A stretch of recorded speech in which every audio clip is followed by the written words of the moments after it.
Single mom lost everything overnight until the Mafia boss found her sleeping in her car. Hello, everyone. I hope you are having a wonderful day, and I wish you happiness, good health, and a little extra luck wherever you are today. Before we begin, could you spare just 5 seconds to share a tiny bit of that good fortune by subscribing to the channel and turning on notifications?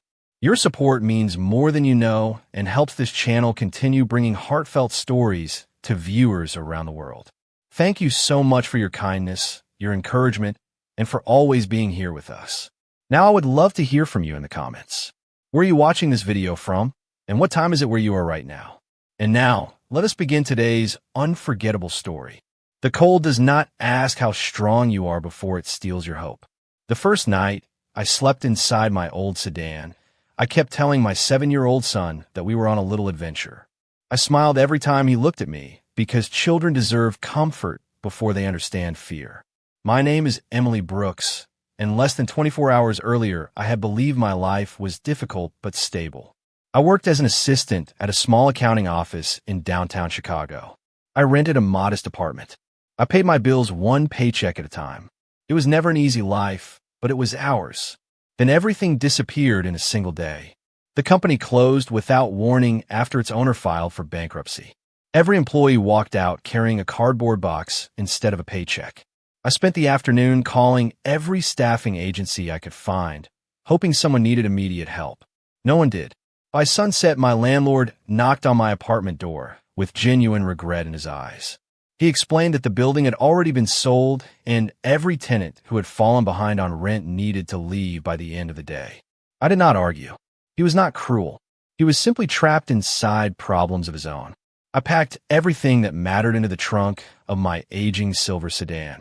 A suitcase of clothes, my son's school backpack, a family photo, 2 blankets, a small cooler with sandwiches. When there was no more room, I quietly closed the trunk and drove away without looking back. The rain began just after dark. Heavy drops tapped against the windshield while the windshield wipers struggled to keep the glass clear. I finally parked beneath a flickering streetlight near a quiet public park because it felt safer than an empty industrial lot. My son, Noah, leaned against the passenger seat holding his favorite stuffed bear. "Are we camping tonight?" he asked with the innocent excitement only a child could have. I swallowed the lump in my throat before answering. "Just for one night." He smiled. "I like camping with you." His trust hurt more than anything else. I reclined my seat only halfway so he could stretch out across the back seat beneath both blankets. The windows slowly fogged from our breathing until the outside world disappeared behind soft gray mist. I cracked one window open just enough to let fresh air inside, and a cold breeze immediately slipped through the narrow opening. I wrapped my coat around Noah instead of myself. He fell asleep within minutes, still hugging his stuffed bear, completely unaware that the car had become our home. I remained awake listening to distant traffic, the steady rhythm of rain striking the roof, and the occasional train whistle echoing somewhere beyond the city lights. Every sound reminded me how alone we were. I opened my wallet and counted the cash I had left. It would buy groceries for a few days if I was careful. Not a hotel room, not another apartment deposit, just enough to survive tomorrow. I rested my forehead against the steering wheel and closed my eyes for a moment. I did not ask for miracles. I simply prayed for one more chance to stand on my own feet. Several minutes later, bright headlights appeared through the rain, reflecting across the wet pavement. A line of black luxury sport utility vehicles moved slowly along the empty street before the lead vehicle unexpectedly reduced its speed. Instead of continuing through the intersection, it came to a smooth stop beside my weathered sedan. I watched in quiet confusion as the rear passenger door opened, and a tall man stepped into the rain wearing a dark overcoat. Over a crisp white shirt, even beneath the dim streetlight, I could see the edge of intricate black tattoos disappearing beneath his rolled sleeves. He looked toward my fog windows, then toward the sleeping child in the back seat, and his expression changed in a way I could not yet understand. The rain continued falling in slow, steady waves, turning the empty parking spaces into mirrors that reflected the white glow of nearby streetlights. I tightened my grip on the steering wheel as the tall stranger approached my car with calm, unhurried steps. 3 other men remained beside the black sport utility vehicles, clearly waiting for him, yet none of them moved closer. Whatever authority he carried, it did not need loud voices or unnecessary gestures. He stopped a respectful distance from my driver's side window and knocked gently on the glass with 2 fingers. I hesitated before lowering it just a few inches. Cold air rushed inside immediately. "Good evening," he said quietly. His voice was calm, almost comforting. "I apologize for disturbing you." I studied his face carefully. He looked to be in his late 30s, composed, confident, and somehow completely out of place beside my worn-out sedan. Rain slid from the shoulders of his dark overcoat, while faint black tattoos disappeared beneath the cuffs of his crisp white shirt. "Can I help you?" I asked cautiously. His eyes shifted briefly toward the back seat where Noah slept peacefully beneath my winter coat. "I noticed your son," he replied. "It is too cold for a child to spend the night inside a car." I forced a small smile that even I did not believe. "We are only resting before driving again." He looked at the fogged windows, the blankets, the cooler on the passenger floor, and the suitcase barely visible inside the trunk through the rear window. He did not challenge my answer. He simply nodded as though he understood why I had said it. "My name is Damian Carter," he said. "May I ask your name?" I hesitated for a moment before answering. "Emily. Emily," he repeated politely. "Would you allow me to help?" The question caught me completely off guard. There was no pity in his voice, no pressure, only genuine concern. I immediately shook my head. "Thank you, but we are fine." Even as the words left my mouth, I knew how unconvincing they sounded. Damien glanced once more toward Noah. Children often pretend to be brave because they trust their parents. Parents usually pretend to be strong because they believe they have no other choice. His words struck far too close to the truth. I looked away before he could see the tears beginning to form my eyes. "I appreciate your kindness," I whispered, "but I cannot accept charity." Damien remained silent for several seconds. Then he reached into the inside pocket of his coat and removed a simple ivory business card.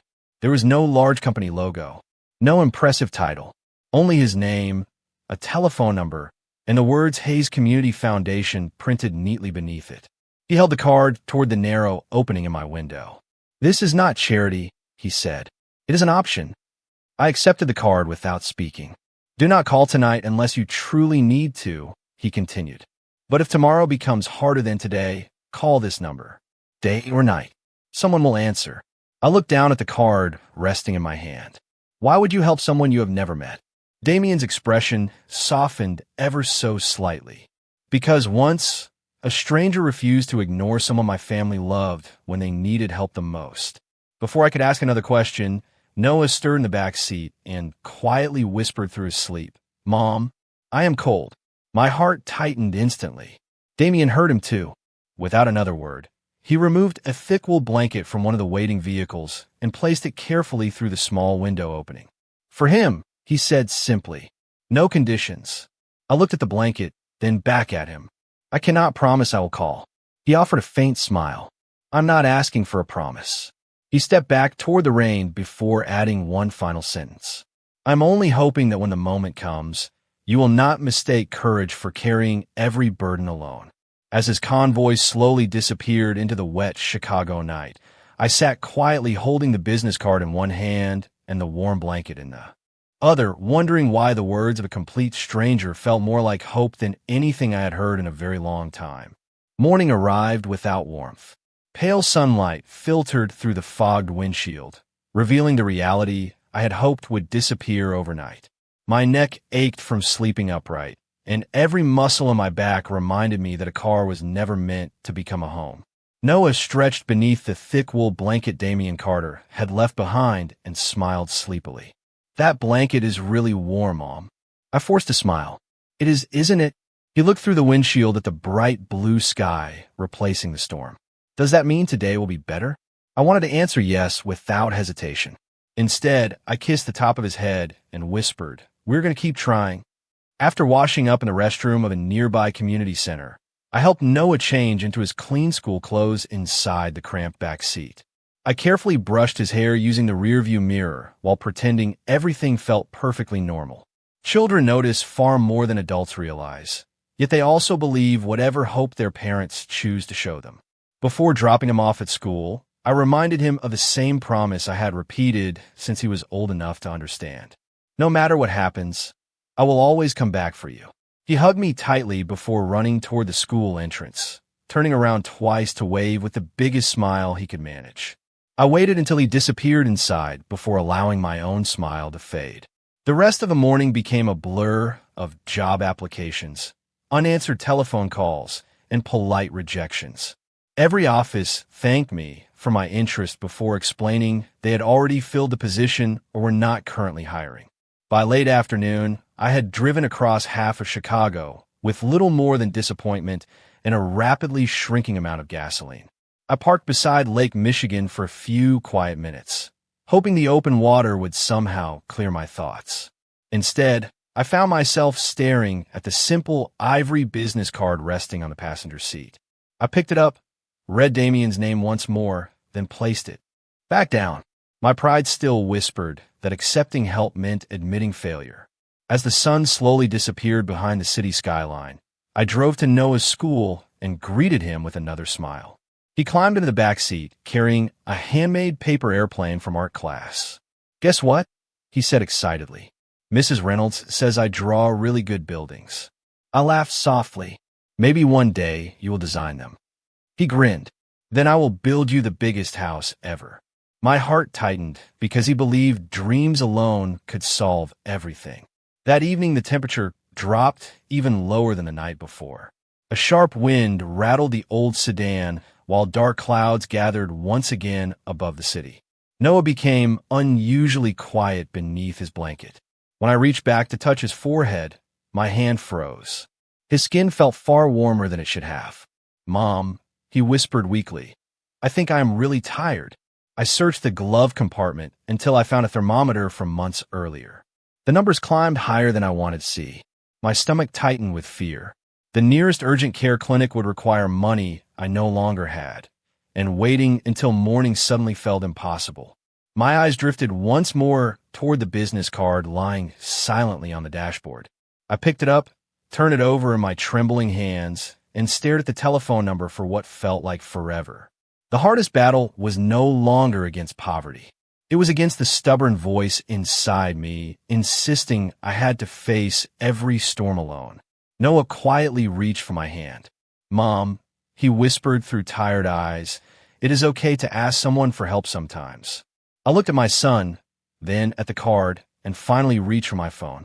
My finger hovered over the first number for several long seconds before I slowly began to dial. The first ring barely finished before someone answered. "Hayes Community Foundation," a calm woman's voice said. "How may we help you?" My throat tightened so much that for a moment I could not speak. I looked at Noah curled beneath the wool blanket, his cheeks flushed with fever, and finally whispered, "My name is Emily Brooks. Mr. Damien Carter gave me this number yesterday. I think I need help." There was no hesitation on the other end of the line. "Are you and your son safe right now?" "Yes." "Is your son conscious?" "Yes, but he has a fever. Please stay exactly where you are. Someone will be with you shortly." Before I could ask another question, the call ended with quiet reassurance rather than urgency. I looked around the nearly empty parking lot, wondering whether I had made the right decision. Less than 20 minutes later, soft headlights illuminated the rain-soaked pavement. It was not an intimidating convoy this time. Only one black sport utility vehicle rolled slowly to a stop beside my sedan. Damien stepped out carrying a large umbrella, while another man remained respectfully inside the vehicle. He approached with the same calm expression I remembered from the night before. When he reached my window, he did not ask why I had waited so long to call. He simply smiled gently. "Thank you for trusting me." Those 5 words somehow dissolved the shame I had carried since dialing his number. I unlocked the door and stepped into the cold evening air. "I am sorry," I said quietly. I told myself I could handle everything alone. Damien shook his head. "There is nothing to apologize for. Asking for help is sometimes the strongest decision a parent can make."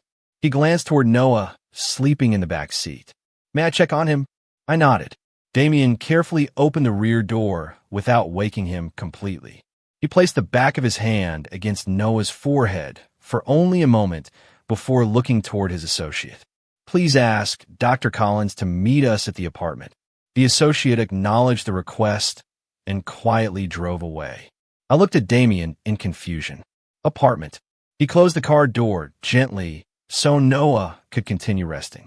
I promised you an option, not a favor that would make you feel indebted. He handed me a small envelope containing a key card. There is a furnished apartment owned by the foundation less than 10 minutes from here. Families use it during emergencies until they are able to regain stability. It belongs to the program, not to me. I stared at the key card without reaching for it. How much does it cost? Nothing. I immediately shook my head. I cannot live somewhere for free. Damien's expression remained patient. Then do not think of it as living there for free. Think of it as borrowing hope until you are strong enough to create your own again. His words settled quietly inside me. There was no pressure hidden behind them. No expectation, only respect. I finally accepted the key card with trembling fingers. The drive to the apartment took only a few minutes. It was not a mansion overlooking the city, nor an extravagant penthouse. It was a modest two-bedroom apartment inside a quiet brick building with warm lights glowing through every hallway window. Fresh groceries already filled the refrigerator. Clean towels rested neatly inside the bathroom. Children's books lined a small bookshelf beside the living room sofa.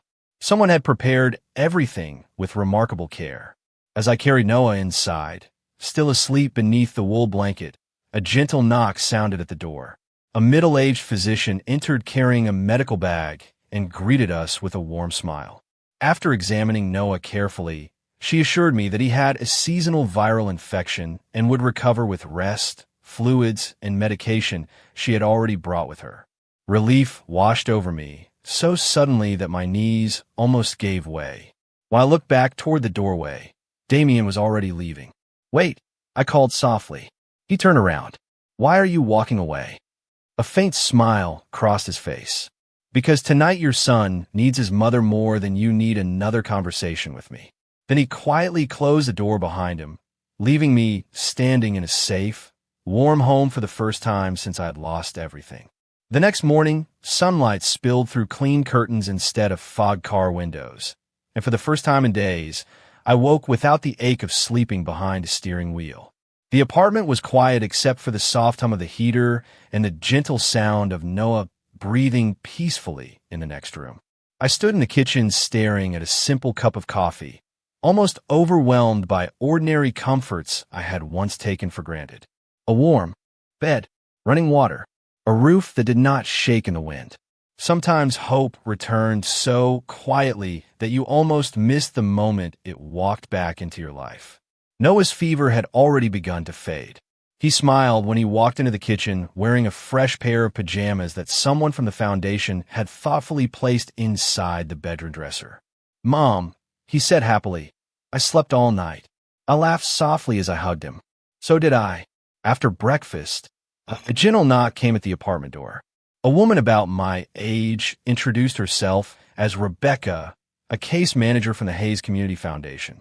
She greeted Noah warmly before sitting with me at the small dining table. Instead of asking uncomfortable questions about my failures, she asked about my strengths. She wanted to know where I had worked, what skills I enjoyed using, and what kind of future I hoped to build for my son.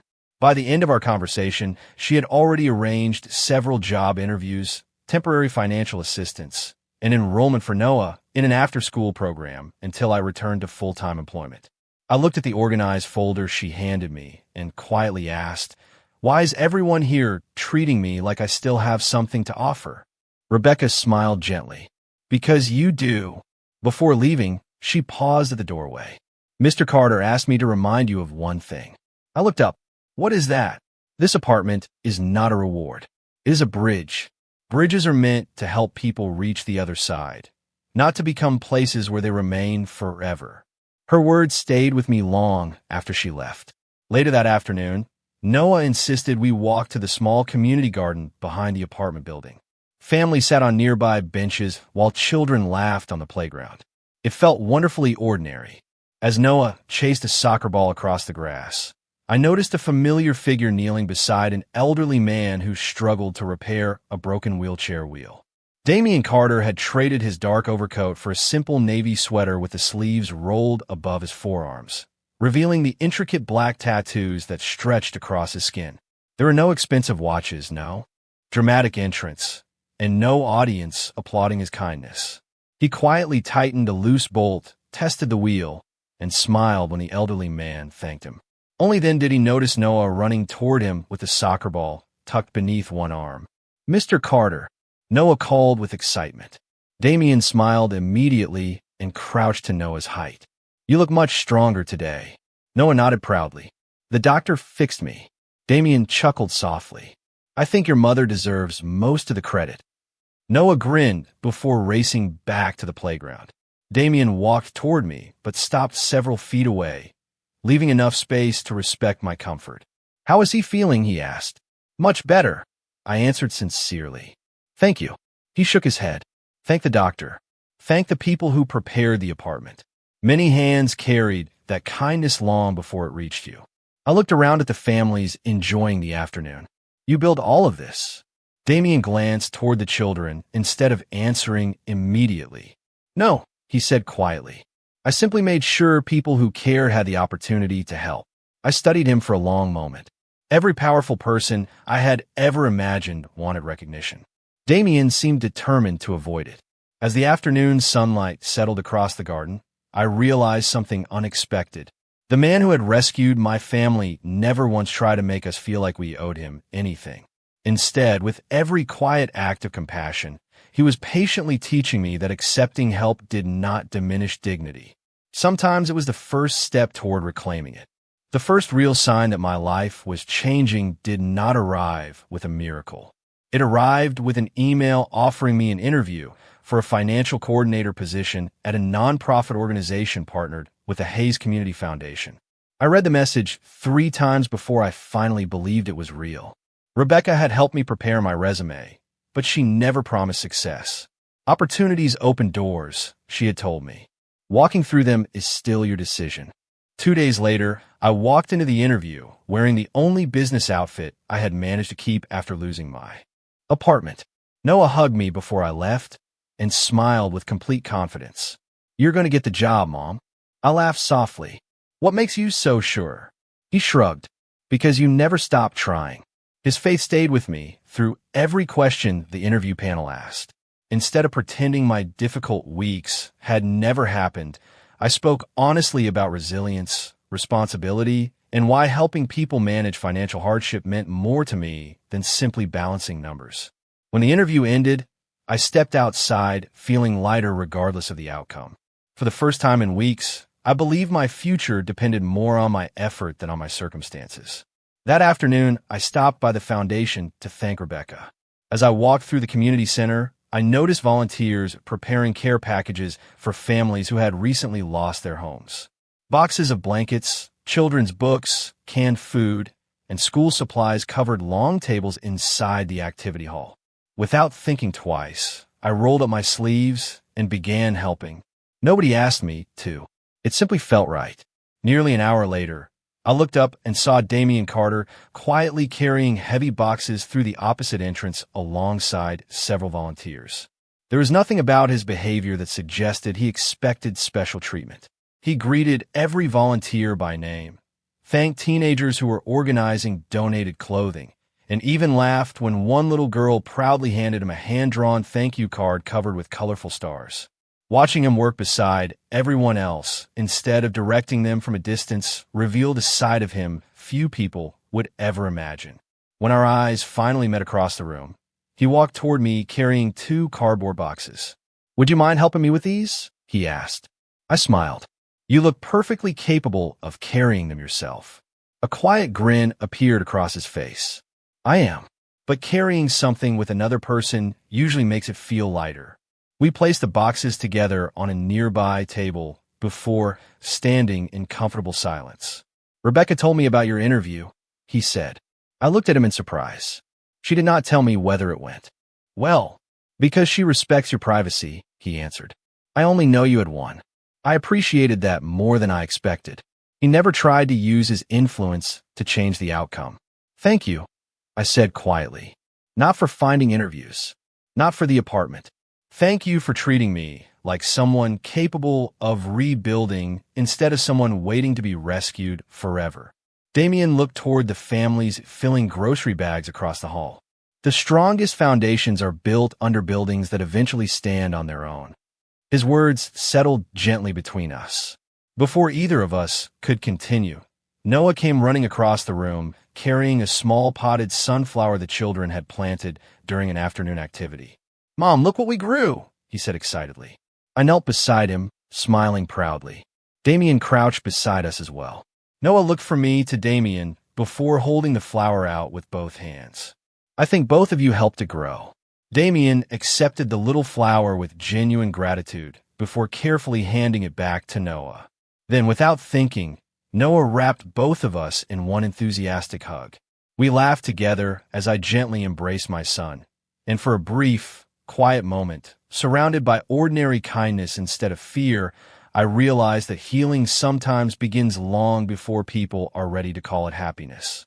3 weeks later, I received the phone call I had been praying for since the day I packed my entire life into the trunk of an old sedan. The nonprofit organization offered me the financial coordinator position.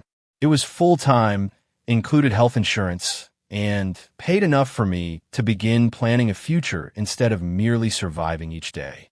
When I hung up the phone, I sat quietly at the small kitchen table inside the foundation apartment, staring through the window as tears slowly filled my eyes.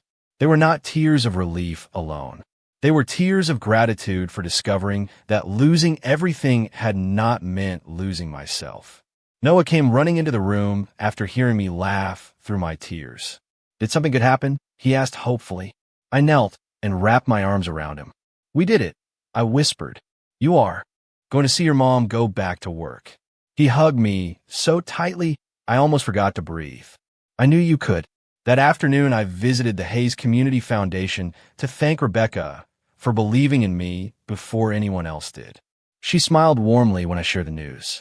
"I believed in your determination," she corrected gently. "You earned everything else yourself." Before I left, she handed me a folder containing information about affordable apartments available through a local housing partnership. "You are ready for your next chapter," she said. Looking through the listings, I suddenly realized something remarkable. For the first time in weeks, I was choosing where to live instead of wondering where I would sleep. A few days later, I signed the lease for a modest 2-bedroom apartment only 15 minutes from Noah's school. It was small, with older hardwood floors and a tiny balcony overlooking maple trees. But when Noah saw his own bedroom, his face lit up brighter than any luxury home could have managed. "This is really ours?" he asked. I smiled through happy tears. "Yes, every little part of it." He immediately ran inside, placing his stuffed bear on the bed before announcing that the room was finally complete. As I unpacked our boxes, someone knocked gently on the open apartment door. Damien Carter stood outside, holding a small potted olive tree wrapped in simple brown paper. There was no expensive gift basket, no elaborate celebration, only the quiet elegance that always seemed to follow him. "A housewarming gift," he said with an easy smile. I accepted the little tree carefully. "You always seem to know exactly what people need." Damien looked toward the apartment, where Noah happily arranged books on his new shelf. "Not exactly," he admitted. "I only know that hope grows better when someone believes it has roots." We carried the little tree onto the balcony together, placing it where the afternoon sunlight touched every leaf. The breeze moved gently through the branches while children laughed somewhere below in the courtyard. For several peaceful moments, neither of us spoke. Finally, I turned toward him. "Can I ask you something?" He nodded. "Why did you stop that night?" "There were countless cars on that road." "Why mine?" Damien rested his hands on the balcony railing before answering. "Because years ago, my own mother once spent a winter night wondering where she would sleep with me beside her. One stranger noticed what everyone else ignored. That moment changed both of our lives." He smiled quietly. "I promised myself that if I ever had the chance, I would become that stranger for someone else." His words settled deep inside my heart. They explained everything without asking for admiration. I looked at the little olive tree standing between us, then reached out and gently placed my hand over his for just a brief moment. He did not move closer. He did not pull away. He simply smiled with the same quiet warmth that had first appeared beside my rain-soaked car. I realized that sometimes the safest place in the world was not a building at all. Sometimes it was standing beside someone who had never stopped believing you could find your way home. 6 months passed more quickly than I ever imagined possible. My mornings no longer began with the sound of rain striking the roof of an old sedan. Instead, they began with Noah laughing as he hurried to finish breakfast before school and reminding me not to forget my own lunch. Our apartment had slowly transformed into a real home. Family photographs decorated the hallway. Noah's drawings covered the refrigerator door. The little olive tree Damien had given us had grown several inches taller on the balcony, its green leaves quietly reminding me that strong roots often begin beneath difficult seasons. My work at the nonprofit organization became more meaningful with every passing week. Families arrived carrying the same fear I once carried in silence. Some had lost jobs. Others had lost homes. Many believed they had lost hope. Whenever I welcomed someone in my office, I remembered the cold night when I had tried to convince myself that sleeping inside a car was only temporary. I listened before offering advice because I knew that sometimes people needed to feel heard before they could believe a solution existed. One Friday afternoon, the Hayes Community Foundation hosted its annual community celebration in the same park where Noah had first played after recovering from his illness. Music drifted through the air while children painted colorful murals on long sheets of paper stretched across wooden tables. Volunteers served homemade meals, local businesses offered employment information, and families who had rebuilt their lives returned simply to encourage those still struggling. It felt less like an event and more like a gathering of people determined to remind one another that no one should face hardship alone.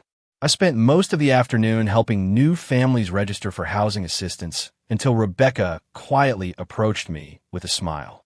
"There is someone looking for you." I turned and saw Damien standing beneath the shade of a large maple tree, speaking with an elderly couple who had recently moved into permanent housing through the foundation. He listened more than he spoke, smiling warmly as they shared photographs of their grandchildren. When they finished talking, he noticed me and walked over carrying 2 cups of hot coffee. "I remembered how you take it," he said, handing one to me. I laughed softly. "I do not remember ever telling you." "You did not," he admitted with a gentle smile. I noticed. We wandered slowly along a quiet walking path while Noah joined a group of children planting flowers beside the playground. The afternoon sunlight filtered through golden leaves, casting gentle shadows across the path beneath our feet. "Do you ever regret stopping that night?" I asked after a long silence. Damien looked ahead for a moment before answering. "Not for a single second." I smiled in my coffee cup. "Even though you had no idea who I was?" He nodded. "Sometimes the most important decisions we make happen before we know someone's story." His answer lingered in the peaceful silence between us. As we reached the small garden near the center of the park, I noticed a bronze plaque surrounded by blooming flowers. It read, "Every family deserves a safe place to begin again." I turned toward Damien with quiet curiosity. "You had this built?" He shook his head. "The families did. They wanted future parents to know they were never alone." I looked around at the children laughing nearby, the volunteers embracing old friends, and Noah waving excitedly from across the lawn. For the first time since losing everything, I realized I no longer thought about what had been taken from me. I thought only about what had been rebuilt. Damien followed my gaze toward Noah, whose smile seemed brighter than the afternoon sun itself. "He looks happy," Damien said softly.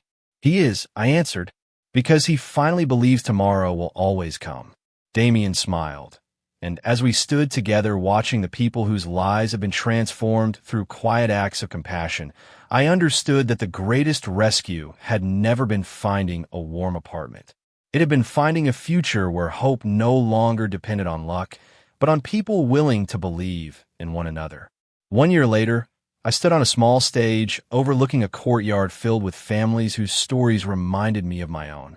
The Hayes Community Foundation was opening its newest housing center, a place where parents and children could begin again without fear of sleeping in their cars or wondering where tomorrow would lead.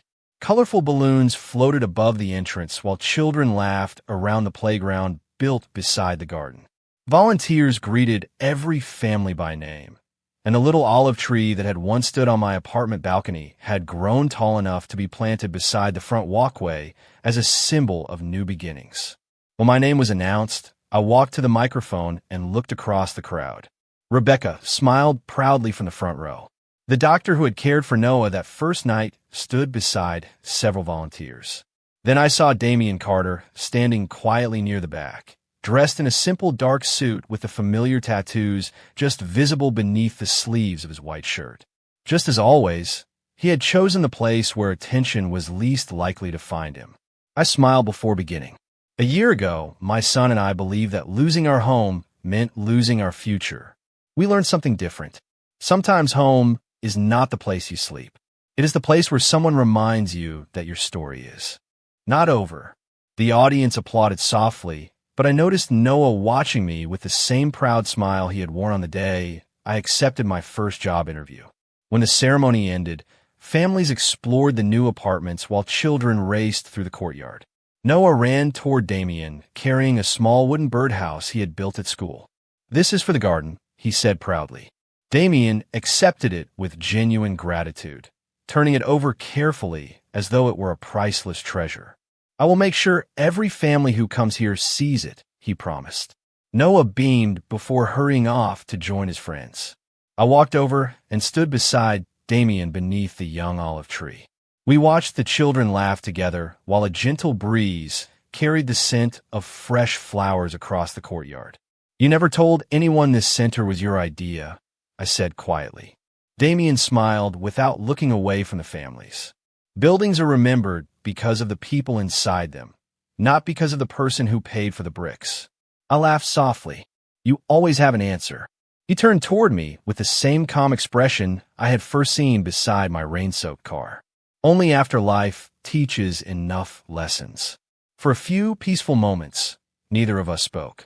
There was no need. Every difficult day, every small victory, every quiet act of kindness had already said the words we could not. I reached for his hand, and this time our fingers remained together naturally, without hesitation or fear. "Thank you," I whispered, "not for saving me. Thank you for believing I could save myself." His gray eyes softened with quiet warmth. "You did all the hard work, Emily. I only reminded you that hope was still waiting." Emotion filled my chest as I stepped a little closer. I gently kissed him, and he returned the kiss with the same tenderness and respect that had guided every choice he had made since the night we met. It was not a promise made through grand declarations. It was a quiet beginning built on trust, gratitude, and shared hope. Behind us, Noah smiled as he watched the families moving into their new homes, and he waved for us to join the group photograph. Hand in hand, we walked toward the people whose lives had been changed by compassion instead of judgment. Looking back now, I understand that the night I lost everything was never the end of my story. It became the first page of a better one, because sometimes the greatest home you will ever find is the person who helps you believe that tomorrow is still worth reaching for.